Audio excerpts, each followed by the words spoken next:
Hey guys, my name's Haig, and I'm the writer and user experience consultant at WaveDNA. In this video, I'm going to show you how to use Liquid Music to sequence MIDI for your pads and your strings. So before I get going, let me show you guys what I got going on in Ableton. I have two MIDI tracks. This one called Clips contains the Liquid Music plugin, and this one contains my Silent plugin, in which I've loaded just a preset for a pad. So that sounds like this.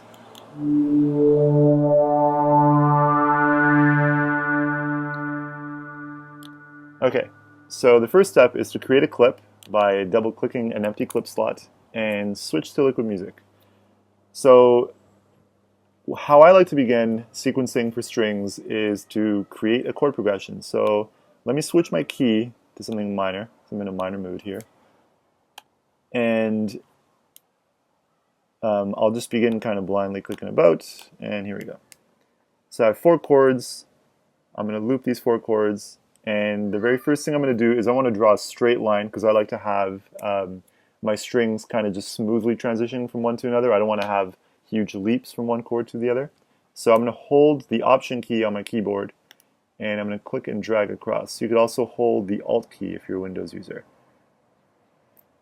Alright, so now we can see that I have chords that are transitioning smoothly from one to another, meaning they're not doing like huge leaps like this. And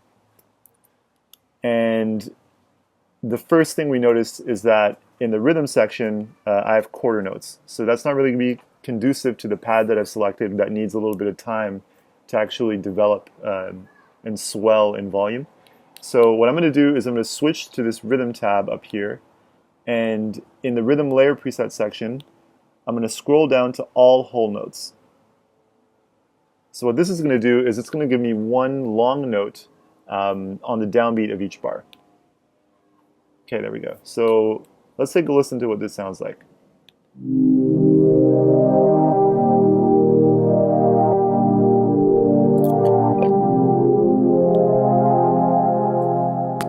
All right, that's not so bad. We could keep that and say that that's our string part, but we want to go a little bit deeper.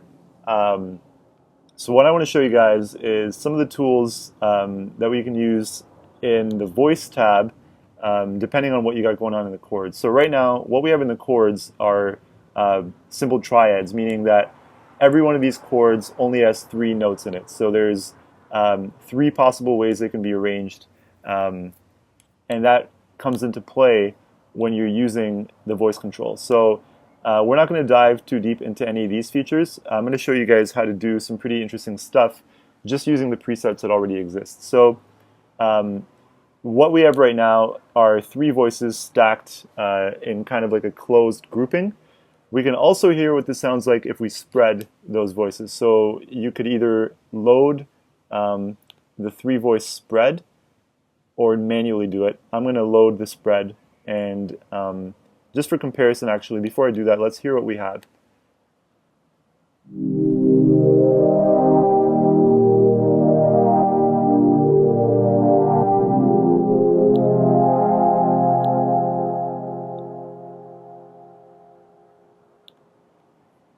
All right, so now we saw that this E flat has leapt up an octave. So let's hear what that sounds like.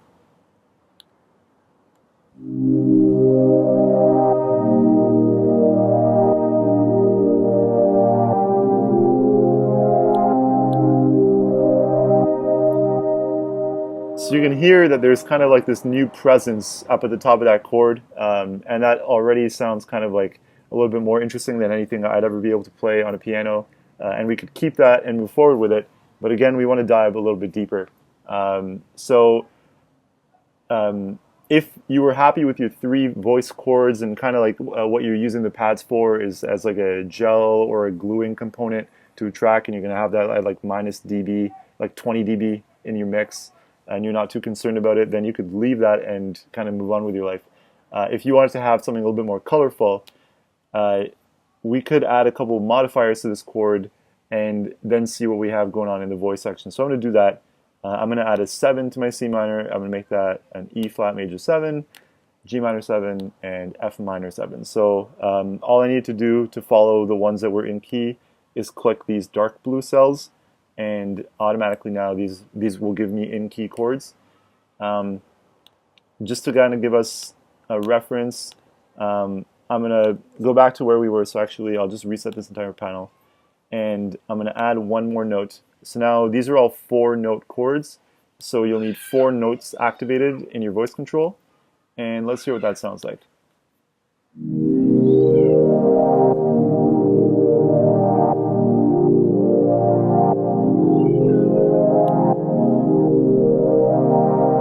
So given the register is a little bit lower and the quality of the synthesizer, it doesn't really help that we have these notes that are so tight. So what we've put in are a couple guitar voicings actually that spread these notes in a way that's really musical and kind of brings out the best in each chord. So if we scroll all the way to the bottom of this list, we have the drop voicings. So you don't really need to know what these mean, but they're all kind of guitar specific. Drop 2 and drop 3 specifically are incredibly common. You might even be a guitar player and not know that most of the chords you're playing are actually in drop 2. So we'll switch to drop 2 and let's hear what those sound like.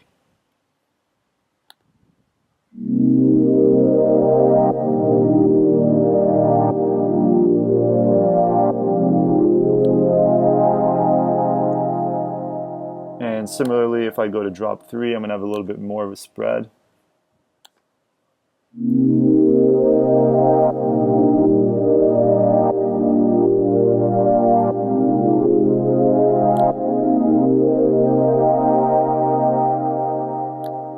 I can kind of go through all these and see which one works best. This one actually might be nicer.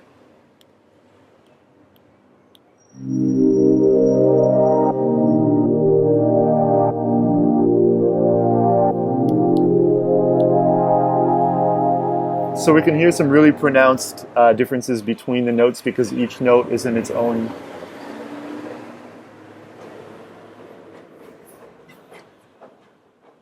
register. So that's it. Please have fun exploring these 2 panels, and post any comments on anything else I didn't touch on that I could for next time. And enjoy liquid music.